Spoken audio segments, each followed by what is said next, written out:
Hi. പിന്നെ ഞാൻ വന്നിരിക്കുന്ന ഒരു കൊച്ചു കുക്കിംഗ് വീഡിയോ ആയിട്ടാണ് കേട്ടോ. നമുക്കിന്ന് നല്ല അയല കിട്ടി കേട്ടോ രാവിലെ തന്നെ. അപ്പോൾ കണ്ടിട്ട് നല്ല അയലയാണെന്ന് തോന്നുന്നു, കുഴപ്പമൊന്നുമില്ല. അപ്പോൾ നമുക്കിതൊന്ന് ക്ലീൻ ചെയ്ത് കൊണ്ടുവരാം. ഓക്കെ. അപ്പോൾ നമ്മൾ അയലമീൻ ക്ലീൻ ചെയ്തു.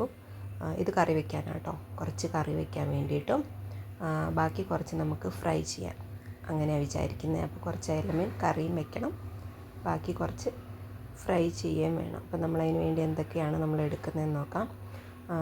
ഞാൻ കറി വയ്ക്കാൻ വേണ്ടി ഉപയോഗിക്കുന്നത് നമ്മുടെ കാശ്മീരി ചില്ലിയാണ് കേട്ടോ. കാശ്മീരി ചില്ലി, നോർമൽ മുളക് പൊടി, അതുപോലെ ഇഞ്ചി വെളുത്തുള്ളി എല്ലാം അരിഞ്ഞ് വെച്ചിട്ടുണ്ട്. അതിൻ്റെ കൂടെ തന്നെ നമ്മൾ കുറച്ച് വറക്കുന്ന കാര്യം പറഞ്ഞിരുന്നല്ലോ.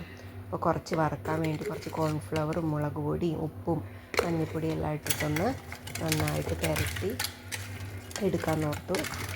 കോൺഫ്ലവർ ഓപ്ഷണലാണ് കേട്ടോ. ഞാൻ ഇവിടെ ഇടയ്ക്ക് ഉപയോഗിക്കാറുണ്ട്. അപ്പം കോൺഫ്ലവർ കൊണ്ടുണ്ടെങ്കിൽ കുറച്ചും കൂടെ ഒന്ന് നല്ല ഇതിൽ മുരിഞ്ഞൊക്കെ കിട്ടുമല്ലോ.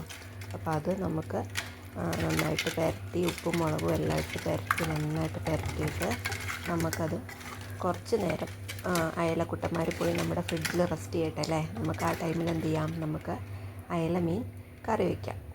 അപ്പോൾ അയലമീൻ കറി വയ്ക്കാൻ വേണ്ടി പാൻ വെച്ച് നമ്മൾ എണ്ണ ഒഴിച്ചിട്ടുണ്ട് കേട്ടോ.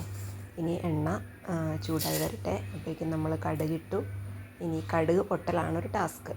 കടുക് പൊട്ടലൊരു വലിയ ടാസ്ക്കാണല്ലേ. അപ്പോൾ അത് പൊട്ടി വരട്ടെ. കടുക് പൊട്ടി വരുന്ന ടൈം നമുക്കൊന്ന് വെയിറ്റ് ചെയ്തിരിക്കാം. അങ്ങനെ നമ്മുടെ കടുക് മണികൾ പൊട്ടി വരാൻ തുടങ്ങുന്നുണ്ട് കേട്ടോ. കടുക് പൊട്ടി വന്നതിന് ശേഷം വേണം നമുക്കടുത്ത സ്റ്റെപ്പിലോട്ട് കിടക്കാൻ. അപ്പോൾ കടുക് പൊട്ടുന്നു. എണ്ണ നന്നായിട്ട് ചൂടായിട്ടുണ്ടായിരുന്നില്ല എന്ന് തോന്നുന്നു, അതാണ് കുറച്ച് ടൈം എടുക്കുന്നത്. അപ്പോൾ നമ്മുടെ കടുക് ചെന്നം ഭിന്നം സൗണ്ടൊക്കെ വരാൻ തുടങ്ങി കേട്ടോ. അപ്പോൾ പൊട്ടിത്തെറിക്കുന്ന സൗണ്ടൊക്കെ വരാൻ തുടങ്ങിയിട്ടുണ്ടേ. അപ്പോൾ കടുക് പൊട്ടിത്തെറിക്കുന്നു. കാണുന്നുണ്ടോ നിങ്ങൾ പൊട്ടിത്തെറിക്കുന്നു? അപ്പോൾ കടുക് പൊട്ടിത്തെറിക്കാൻ തുടങ്ങി.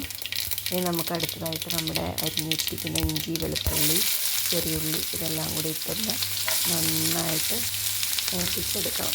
ഒരു ബ്രൗൺ കളറാവണം. നന്നായിട്ട് വഴണ്ട് ഒരു ബ്രൗൺ കളറാക്കി നമുക്ക് എടുക്കാം. അതിനുശേഷം നേരത്തെ എടുത്ത് വെച്ചിരിക്കുന്ന നമ്മുടെ മസാല, നമ്മുടെ മുളക് പൊടി മഞ്ഞൾപ്പൊടിയും എല്ലാം കൂടി ഇട്ടത് അതിനകത്തോട്ടൊന്ന് ഇട്ട് അത് നന്നായിട്ടൊന്ന് പച്ചമണം വരുന്നത് ഒന്ന് ഇതാക്കിയതിന് ശേഷം നമുക്ക് മീൻചട്ടിയിലോട്ട് പകർന്ന് ഒഴിക്കാം.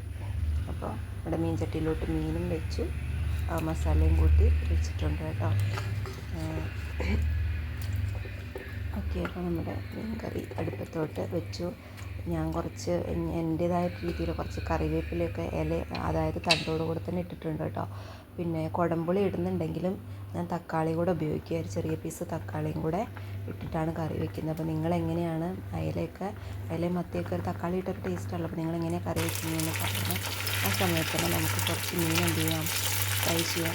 നമ്മൾ നേരത്തെ ഇറക്കിയെന്ന് വെച്ചിട്ടുണ്ടായിരുന്നു കുട്ടന്മാർ വെച്ച് നമുക്ക് വേഗം പാനിലോട്ടിട്ട് നമുക്ക് വേഗം ഫ്രൈ ചെയ്ത് എടുക്കുകയും ചെയ്യാം.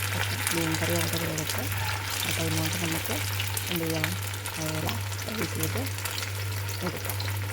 അപ്പോൾ നിങ്ങൾ കമൻറ്റ് ചെയ്യാൻ കേട്ടോ, എങ്ങനെയാണ് നിങ്ങൾ മീൻ കിട്ടിക്കഴിഞ്ഞാൽ എങ്ങനെയാണ് കറി വയ്ക്കുന്നതെന്ന്. അത് നമുക്കതുപോലെ ചെയ്ത് നോക്കാമല്ലോ. അപ്പോൾ നമ്മുടെ കറി റെഡി ആയിട്ടുണ്ട്. നമ്മളിനി ചോറ് കഴിക്കാൻ പോവുകയാണേ. ഇന്നത്തെ കറി പ്രത്യേകിച്ചൊന്നുമില്ല. ഒരു സാമ്പാർ, മത്തങ്ങ കറി വെച്ചതുണ്ടായിരുന്നു. അതിൻ്റെ കൂടെ തന്നെ നമ്മുടെ അയല ഫ്രൈ ഒരു സൈഡിലോട്ട് വയ്ക്കാം. അതുപോലെ തന്നെ നമ്മുടെ മീൻ കറി റെഡി ആയിട്ടുണ്ടായിരുന്നു. മീൻ കറിയും കൂട്ടി ഇന്നത്തെ ഉച്ചയൂണ് ഇതാണ് കേട്ടോ. അപ്പോൾ എല്ലാവരും ഉച്ചയൂണൊക്കെ കഴിച്ച് സുഖമായിട്ടിരിക്കുക. അപ്പോൾ ഞാൻ കറിയൊക്കെയായി ചോറ് കഴിക്കട്ടെ. വീണ്ടും കാണാം. Okay, by.